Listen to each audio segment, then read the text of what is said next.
Olá, pessoal. A gente falou no último vídeo sobre alguns gráficos, né, utilizado para exibir distribuição de frequência. Hoje a gente vai falar do principal deles, que é o histograma. Aqui a gente vai ver a construção do histograma, interpretação e também a construção do polígono de frequência. A forma como o histograma vai ser construído aqui já é de forma proposital para facilitar o entendimento das teorias de probabilidades. Então, é de extrema importância que vocês sigam à risca, né, essa construção que eu vou passar nesse vídeo. Para poder ilustrar essa construção, a gente vai continuar com aquele banco de dados sobre variáveis, né, que é resultado de um questionário aplicado aos ingressantes das engenharia no ano 2020. Aqui a gente pode ver, né, algumas variáveis: idade, peso, altura, curso, opção do Enem, né, se foi a primeira opção do Enem, e a nota do Enem. Vocês podem ver aqui um NA, quer dizer, esse indivíduo não forneceu a nota do Enem. Aí por isso que a gente tem um dado faltante aqui. Dado faltante, a gente representa por NA. Bom, então que gráfico é esse, né? Tão especial, né? É esse gráfico que está aparecendo na tela. Então, o que a gente tem aqui? Nós temos a variável altura dos estudantes, né? Dos entrevistados. E aí, o que acontece? A gente dividiu o intervalo que contém todos os dados em pequenos intervalos. Fizemos uma partição, tal qual, né, fizemos lá na tabela de frequência, intervalos de classe. Observem que, ó, eu tenho aqui um intervalinho de 1,4 a 1,5, né? E aí, o que eu vou contabilizar? A frequência de ocorrência da minha variável nesse intervalo. E de 1,5 a 1,6, né? Qual que é a frequência? Eu computei. E aí, conforme a frequência, a gente vai subir nas barras. Quanto maior a frequência, mais alta é a barra. Aqui, onde a gente tem a frequência, a gente não vai usar a frequência absoluta, porque a gente poderia pensar, né? Ah, tem um indivíduo aqui, então sobe na altura do 1. Ah, tem 5 indivíduos aqui, sobe na altura do 5. Podia pensar dessa forma o histograma, mas não é assim que a gente vai pensar a construção dele.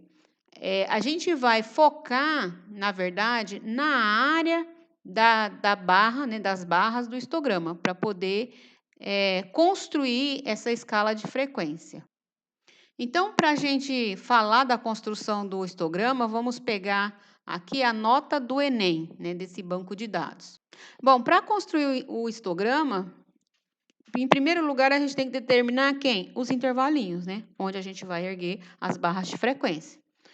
E de que maneira? Usando o mesmo raciocínio das tabelas de frequência e intervalos de classe. Escolhe um limite superior e um inferior, que pode ser o máximo e o mínimo, lembrando que se esses valores forem, respectivamente, máximo e mínimo, o intervalo da primeira barra, né, deve ser fechado inferiormente e o último deve ser fechado superiormente, para que os valores extremos sejam contabilizados. A partir desses limites, a gente calcula a amplitude total. Aqui, eu estou usando a mesma regrazinha para computar o valorzinho de K, que é lá na tabela de frequência, o número de classes, né, na tabela.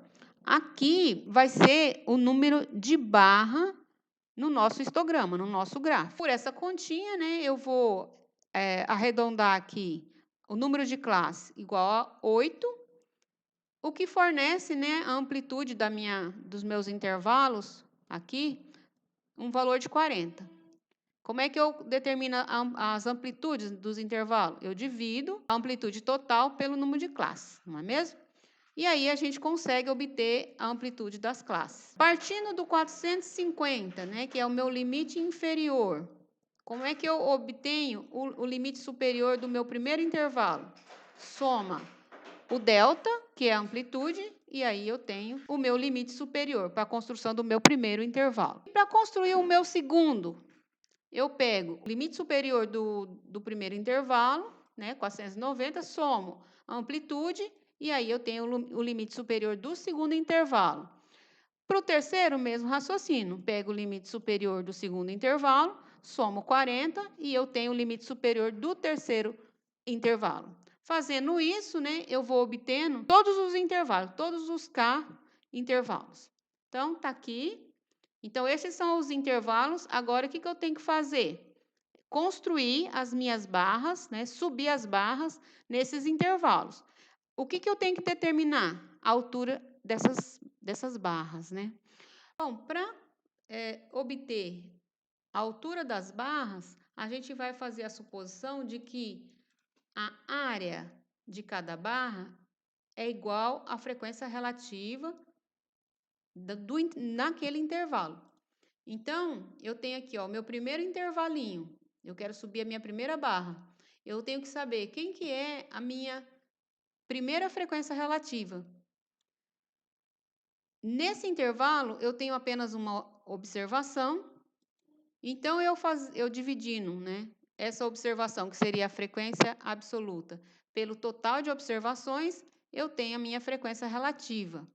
Bom, para que a área dessa barra seja igual à frequência relativa, qual que deve ser a altura, que eu estou chamando de H, né, a altura dessa barra? Bom, a gente tem ali retângulos, né? Como que a gente calcula a área de um retângulo? A gente faz a área da base vezes a altura, que é justamente o que a gente está querendo encontrar, né? A altura. A área da base eu tenho, quem que é ela? É o delta, né? É a amplitude que a gente encontrou lá atrás. Bom, e se eu não tiver essa amplitude, apenas o intervalo? Bom, eu só faço, né? O limite superior menos inferior, eu tenho amplitude. Bom, então eu tenho o seguinte cálculo: a amplitude vezes a altura é igual à frequência relativa. Então, quem que é a altura? É igual à frequência relativa dividido pela amplitude. Pronto, então é essa regra que a gente vai utilizar para encontrar a altura da primeira barra. Quem que é o H1? Vai ser o F1 dividido pelo delta, que vai dar esse valorzinho aqui. Encontrado o valorzinho, o que eu vou fazer? Eu vou subir a minha barra, né, até a altura daquele valorzinho. Claro que aqui eu tenho que fazer a minha escala, né? No caso, aqui a gente não precisa se preocupar com isso porque o software resolve, mas é muito comum, né, quando a gente está trabalhando na sala de aula, os alunos não se importam muito com a escala. E aí essa é uma falha muito grande, né? Muito grave, eu diria. Bom, então temos aqui a primeira barra. E a segunda barra? Né? Essa é a barra que eu subi no intervalinho de 450 a 490. Agora eu tenho que subir a segunda barra, que é sobre o intervalo, que vai de 490 até 530. O que eu tenho que fazer? Encontrar a frequência relativa, dividir pela amplitude e encontrar a altura, que é o que está sendo feito aqui. Eu tenho duas observações nesse intervalo, que é a frequência absoluta, divido pelo total de elementos no conjunto de dados, obtenho a minha frequência relativa. Pego essa frequência relativa, divido pela amplitude da base e eu encontro a altura da minha barra. E aí, né, é só eu subir aqui até, na minha escala, né, até aquele valorzinho de altura que eu encontrei. E aí eu vou fazendo esse raciocínio, né, e eu consigo encontrar a altura para cada barra, ou seja, para barra em cada intervalinho. Está aqui, né? Bom, e aí, com todas essas alturas, eu vou erguendo todas as minhas barras até construir o histograma. Então, tá aqui, ó. Temos um gráfico de barras, que na verdade o histograma é isso, né? Um gráfico de barras, só que as barras, elas são construídas com base nos intervalos. Uma visualização gráfica, né? Pode ser pensada assim, uma visualização gráfica para a tabela de frequência e intervalos de classe. Aqui a gente consegue o quê? Ver o comportamento da variável ao longo, né, dos valores possíveis. Então, nós temos aqui a nota, ó, do Enem, ela vai, né, os valores possíveis no conjunto de dados, vai de 450 até 770, e a gente percebe que tem aqui uma alta frequência de 610 até 690. Então, o pessoal das engenharia, ó, no ano de 2020, ingressaram aqui no campus da UFC de Russas com notas, né, com grande quantidade de notas, né, nesse intervalo, que vai de 610 até 690.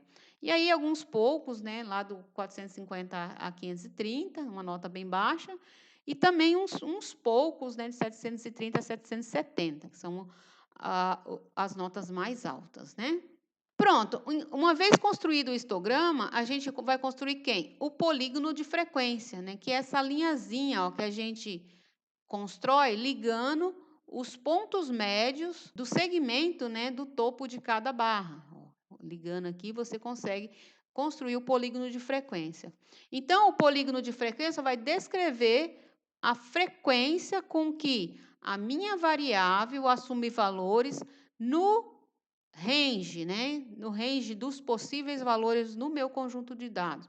Isso é para visualização. Como é que se dá essa frequência? Onde essa frequência ela é mais alta, né? Onde ela é mais baixa? Bom, pessoal, e aí a gente tem construído o nosso histograma. Eu espero que vocês tenham entendido direitinho a construção. Se não entenderam, toda essa construção está disponível no material, no RStudio Connect, e também na apostila que está disponibilizada no sistema. Resolvam as atividades propostas e até o próximo vídeo.